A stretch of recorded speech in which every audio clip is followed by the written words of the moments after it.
Hey guys, good morning. This is Sasank Sekhar. Welcome to Ganpati classes. Today we are going to study about class 10 English book based on BSc Odisha syllabus. As you see the title of the video, name of the chapter is At the High School, written by Mohandas Karamchand Gandhi. This is the fourth chapter of the skill of communicative English of class 10. So you all know about M.K. Gandhi or Mohandas Karamchand Gandhi very well. So in this chapter, we are going to know something more about early childhood of M.K. Gandhi, his early education and his characters also. So let's get start the video with a great thought. So thought of the day, nothing is impossible. The word itself says, I am possible. तो कौनसी काम impossible नुहे से असंभव नुहे से कारण सही वर्ड ही सही वर्ड को जदि आम एब्रिविएट करवा से लिखाई थो आई एम पॉसिबल सही वर्ड निजे कहूँ मु पॉसिबल बा मु संभव मु तुम संभव हो पारि तो कौन सी जिनिस इम्पॉसिबल नुहे असंभव नुहे सबु जिनिस संभव होता है से तुमको धैर्य धरवा को पड़ो एवं समय अनुसार से जिनसटी हासिल कर so nothing is impossible because the word itself says I am possible. So let's get start the video.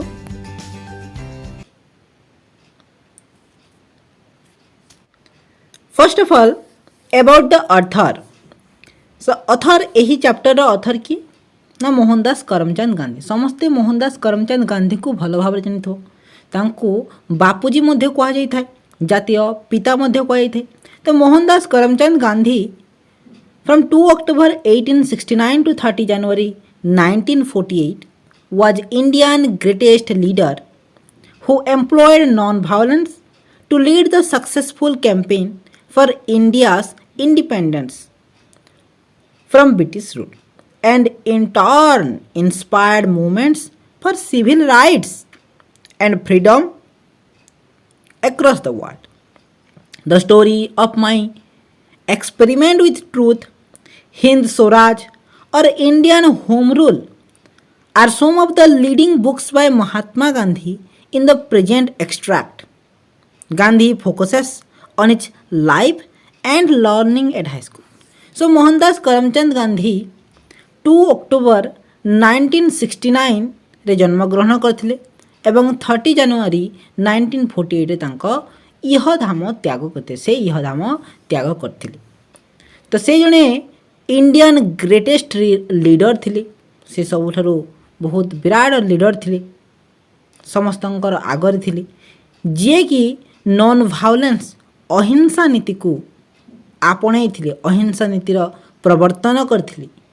हिंसा नीति प्रति बदल रे अहिंसा नीति को से आपणाई थिले एवं जो अहिंसा नीति द्वारा से इंडियार इंडिपेंडेंस कैंपेन बा इंडियार इंडिपेंडेंस अभियान आरंभ करी ब्रिटिश रूल को इंडियारू तोड़ी देबारे सक्षम होइथिले जोटा कि and in turn inspired movement for civil rights एवं जो गुड़िक कि सिविल राइट्स लोक मानकर अधिकार को लेकिन लोक माने तांकर निजर अधिकार पाई से माने अनुप्रेरित हेले एवं आम देशर कौन टोटाल पृथ्वीर टोटाल वर्ल्ड लोक माने मध्य स्वतंत्रता हासिल करने आगबर हो गले महात्मा गांधी नीति अनुसरण करी.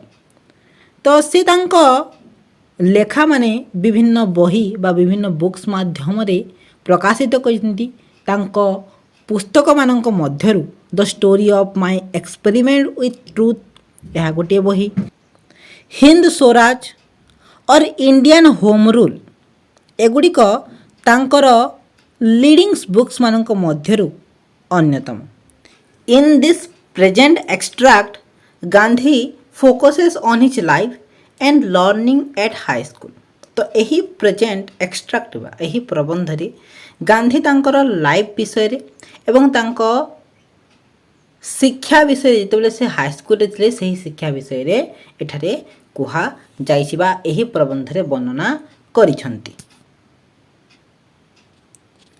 As you know, Mohandas Karamchand Gandhi was born on 2 October 1869 and died on 30 January 1948. So as you all know, Mahatma Gandhi, born in 1869, was one of the tallest leader of the world. तो तुम मैंने समस्त जानिछ जो महात्मा गांधी 1869 रे जन्मग्रहण करते एवं से गोटे बहुत बड़ लीडर थिले समग्र वर्ल्ड पाई। He was the greatest of our independence movement. आम स्वाधीनता अभियान रे तांकर बहुत बड़ हाथ थिला। He is popularly called the father of the nation एवं तांको पॉपुलरली कौन बोली कहा जाए फादर ऑफ द नेशन व जातीय पिता। But before he become the Mahatma or great soul in his life later life तो से महात्मा हेबा पूर्वरु Gandhi received his early education at Rajkot English school in Rajkot. Gandhi तांकर प्राथमिक शिक्षा लाभ करथिले केउ स्कूल रु राजकोट इंग्लिश स्कूल राजकोट रु in the state of Gujarat. केउ प्रदेश रे गुजरात प्रदेश रो राजकोट इंग्लिश स्कूल से प्राथमिक बा इयरली एजुकेशन लाभ करते। Later it become a fully fledged high school. तापर से ही प्राथमिक विद्यालयटी हाई स्कूल रे परिणत होइथिला and become and come to be known as Rajkot high school एवं से स्कूल ना परिवर्तित होई राजकोट हाई स्कूल हो जाइथिला। Gandhi matriculated from the school in 1887। तो गांधी मेट्रिकुलेशन पास करथिले से स्कूल रू केउ स्कूल रू राजकोट हाई स्कूल रू केबे ना 1887 रे पास करथिली। एट द एज ऑफ 18 से 18 एज रे मेट्रिकुलेशन पास करथिले Rajkot high school. After independence in 1947 जितेबले देश स्वाधीन होइतला। देश केबे स्वाधीन होइतला 1947 अगस्त 15 रे। तापर इंडिपेंडेंस पर द स्कूल वाज रिनेम्ड। से स्कूल को स्कूल नाम को परिवर्तित करा जाय कोन रखाइतला Mohandas Gandhi high school. से ही राजकोट हाई स्कूल नाम परिवर्तित होई Mohandas Gandhi high school इतला। कहा ऑनर रे कहा सम्मान रे in honour of the father of the nation. Who is the father of our nation?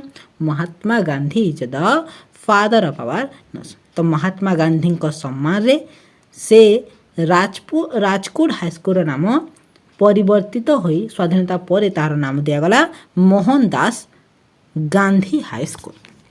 समस्त भल भाव बुझी जाइथबो मु आशा करुछि।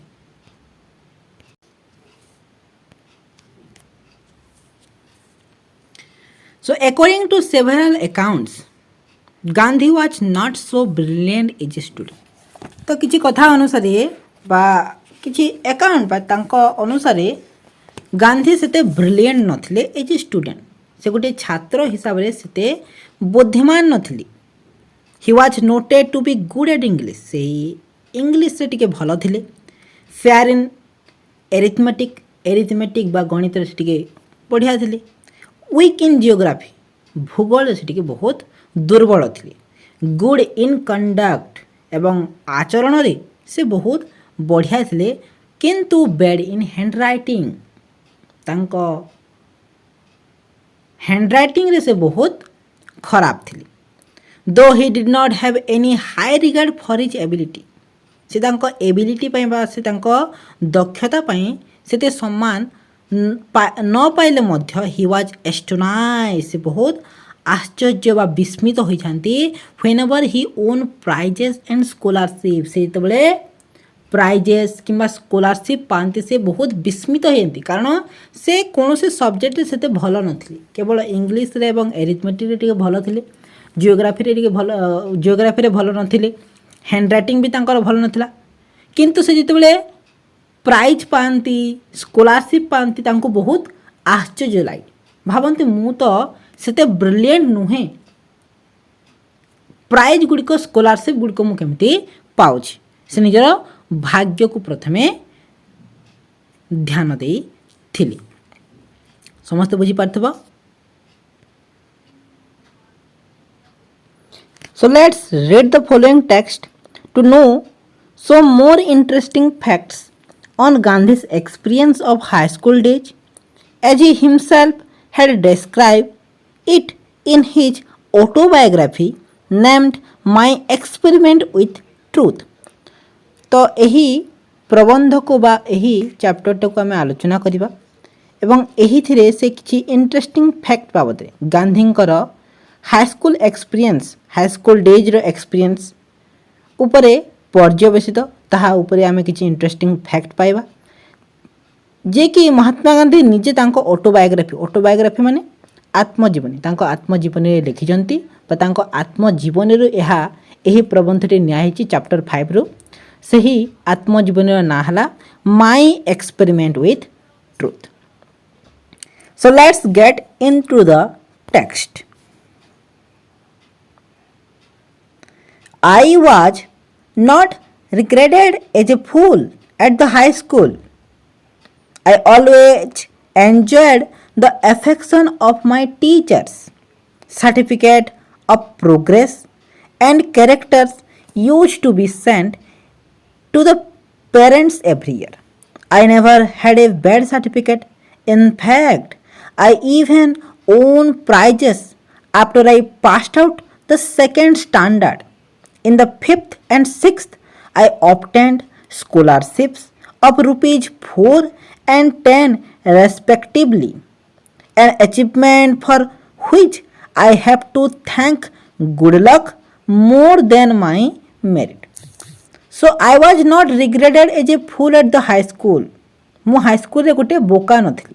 गांधीजी तांकर autobiography my experiment with truth से कहते जे यही प्रबंध कहते I was not regretted as a fool at the high school. मु हाई स्कूल गोटे बोका नथी बरং I always enjoyed the affection of my teacher. मो टीचर माने मते बहुत स्नेह करथांती. एफेक्शन रो अर्थ कोन स्नेह.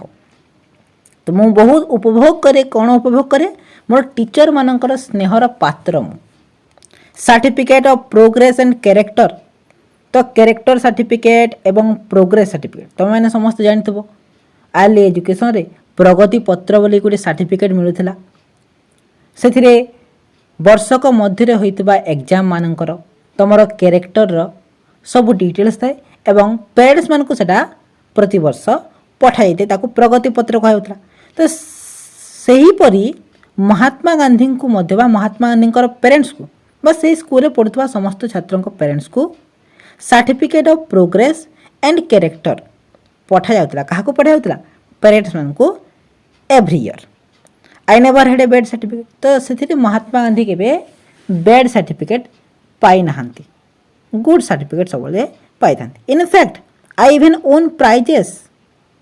से प्राइजेस मध्य जीति थी after I passed out the second standard. क्यों स्टैंडर्ड पर से प्राइज माने जीति थे सेकेंड स्टैंडर्ड पर. सेकेंड स्टैंडर्ड पर द्वितीय श्रेणी पर से प्राइज माने जीति थिली. In the 5th and 6th से तांकर 5th स्टैंडर्ड एवं 6th standard obtained scholarship of rupees 4 and 10 respectively. से 5th क्लास रे 4 रुपीज रो स्कॉलरशिप पाइथिले एवं 6th क्लास रे 10 रुपीज रो स्कॉलरशिप ऑब्टेन करथिबा पाइथिले. एन अचीवमेंट तांको पई सेटा गोटे थिले achievement for which I have to thank good luck. एवं से तांकर भल भाग्य को गुड तांकर गुड लक को थैंक यू कहउचंती मोर देन माय मेरिट. तांकर सद्गुण अपेक्षा तांकर भल गुण अपेक्षा से तांकर गुड लक को से बहुत धन्यवाद जनाउछंती. कारण प्रथम रो पढ़ितला जे प्रथम रे दिया जाइतला गांधीजी सब्जेक्ट तांको सब्जेक्ट मानकर सेते भल नथिली. तांको सब्जेक्ट मानकर सेते भल नथिले सेथिपई से निजर गुड लक को तांकर सद्गुण अपेक्षा अधिक धन्यवाद ज्ञापन करथिले. बुझीपाल समस्ते। नेक्स्ट लाइन को जीवा। My own recollection is that तांकर निजर अनुभूति कौन थिला। आई did not have any high regret for my ability से निजर दक्षता पाई से सम्मानस्पद नथिले बा से निजको निजे सेतिकी सम्मानित भावु नथिले तांकर दक्षता पाई। I used to be astonished से विस्मित हो जाउथिले whenever I won prizes and scholarship से तबले कौन से प्राइज बा कौन से स्कॉलरशिप पाउथिले से विस्मित हो जाउथिले से निजर एबिलिटी को से निजर दक्षता को सेतकी अधिक सम्मानित करूनथिले बा गर्व करूनथिले बरम से जिते प्राइज पाउथिले कि स्कॉलरशिप पाउथिले से बहुत विस्मित हो जाउथिले। बट किंतु I very जेलसली guarded my character से बहुत तीक्ष्ण भाव में निजर कैरेक्टर को जगी बसी था से निजर कैरेक्टर उपरे अधिक ध्यान दे था। The list little blemish Drew tears for my eyes छोट छोट कथार छोट छोट ब्लेम रे मध्य से कांदी पकाउथिले तांको कही जणे यदि मिछ कथार ब्लेम करदेबा मध्य से बहुत दुख प्रकाश करथिले। When I merited or seem to the teacher to merit a rebuke जितेबले तांकर टीचर केतेबले गाली दी जेंती it was unbearable for me तांको पई ताहा असह्य हो पड़े कहा पई ताहा असह्य हो पड़े होई पड़े महात्मा गांधी को पई कौन कले महात्मा गांधी असह्य हो जानती जितेबले तांकर टीचर हो किंबा अन्य केही हो तांको यदि गाली दियंती ताहा महात्मा गांधी को पई असह्य हो पड़े। आई रिमेम्बर तांकर मने अछि मु मने करूची बा मोर मने अछि having once received corporal punishment तांको थरे दैहिक पनिशमेंट मिलिथिला दैहिक माने माड़ मिलिथिबो दैहिक पनिशमेंट तांको मिलिथिला देह punishment. I did not so much mind the punishment से ही पनिशमेंट को से माइंड कर नथिली as the fact that it was considered my desert जेहेतु तांकर से भूल थिला से ही पनिशमेंट को से माइंड कर नथिले कारण से ही भूलटी से करिथिली जदि कौन सी भूल से ही से न करथिबे एवं तांको पय तांको ब्लेम करा जेबो से बहुत दुख प्रकाश करथिले मात्र से कॉर्पोरल पनिशमेंट को सेतकी माइंड कर नथिले कारण सेथिरे तांकर भूल थिला। आई वेप्ट पिटियसली से दयनीय भावे बा से करुणा भावे कांदी थिले। That was when I was in the first और सेकंड स्टैंडर्ड एवं से ही कॉर्पोरल पनिशमेंट तांको केउ श्रेणी रे मिलिथिला तांको फर्स्ट और सेकंड स्टैंडर्ड प्रथम व द्वितीय श्रेणी रे मिलिथिला तांको सेते बेलर कथा प्रकृत भाव में मने ना सठिक भाव में मने ना तो तांको प्रथम किंबा द्वितीय श्रेणी रे तांको कॉर्पोरल पनिशमेंट मिलिथिला। There was another such incident आउ गोटे मध्य घटना होइतिला during the time when I was in the 7th standard जेतेबेले से सप्तम श्रेणी रे पढ़ुथिले सेहीपरि गोटे घटना मध्य घटिथिला। से घटनाटी कौन थिला चलो देखिबा। Dorabji Edulji Gimi was the headmaster दे तो सही समय जिते से 7th स्टैंडर्ड पढ़ुथिले राजकोट हाई स्कूल रो हेडमास्टर किए थिले तांकर हेडमास्टर ना हला Dorabji Edulji Gimi. He was popular among the boy से पिला मानक मध्य बहुत पॉपुलर थे बहुत फेमस थे कौन पे फेमस थे एज ही वाज ए डिसिप्लिनियन से गोटे डिसिप्लिनियर मैन थिले डिसिप्लिन सब रोते पिला मानक डिसिप्लिन रहिबा पई कहउतले एवं निजे मध्य संपूर्ण भाव में डिसिप्लिन रहते a man of method and a good teacher से नियम रो गोटे लोक थे सब जिनस को नियम रे करथिले एवं भल टीचर मध्य थिले। He made gymnastic and cricket compulsory for the boys of upper standard पिला मानक पई से जिम्नास्टिक एवं क्रिकेट को कंपलसरी कर देते से प्रकृति रे फिजिकल ट्रेनिंग को बहुत अधिक भाव में ध्यान देते से से जिम्नास्टिक को एवं क्रिकेट को कंपलसरी कर देते कहा पई अपर स्टैंडर्ड बॉयज पई कौन गुड़िक कंपलसरी कर देते क्यों सब्जेक्ट कंपलसरी कर देते ना क्रिकेट एवं जिम्नास्टिक को कंपलसरी कर देथिले। किए कंपलसरी कर देथिले? दोराबजी इदुलजी जिमी। दोराबजी इदुलजी जिमी किए थिले? ना हेडमास्टर ऑफ दैट स्कूल। बुझी पारतो समझते? I dislike both. I dislike both. तो जिम्नास्टिक एवं क्रिकेट को मु पसंद करते। मु माने महात्मा गांधी। महात्मा गांधी से दुईटा मध्यरु कोनोसी को मध्य पसंद करू नथली। I never took part in any exercise. से कोनोसी एक्सरसाइज रे मध्य इन्वॉल्व होनथिले बा सहज सेतिरे भाग नै नथले। क्रिकेट और फुटबॉल से क्रिकेट हो फुटबॉल हो एक्सरसाइज से कोनोसी थिरे मध्य भाग नै नथली।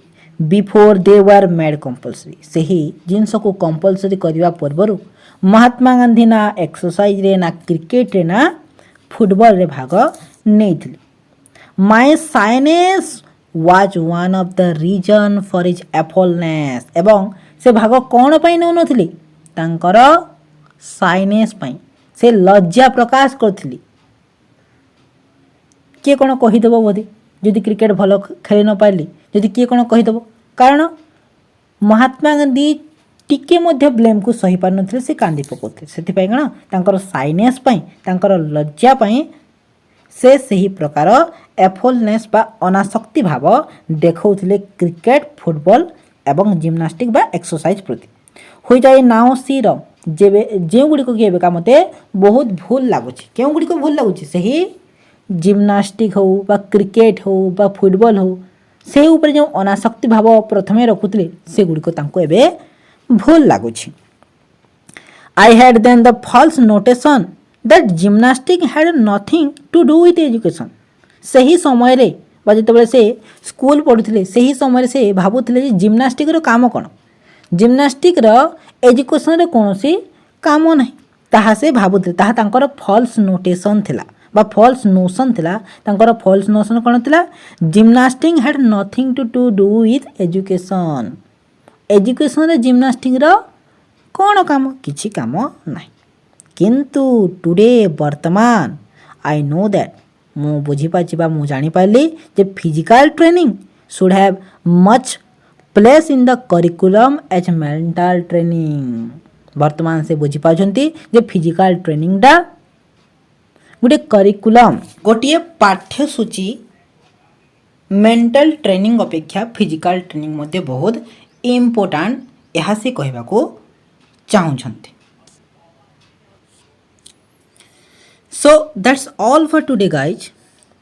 जदि वीडियोटी पसंद लगी तो लाइक करंतु, सांग मानक सहित शेयर करंतु एवं चैनल को सब्सक्राइब करी पाखर थिबा बेल आइकन को क्लिक करी ऑल नोटिफिकेशन को ऑन कर दिंतु जेपरि आपण मानक पाखरे नुआ वीडियो प्रथमे पहुंची जिवो।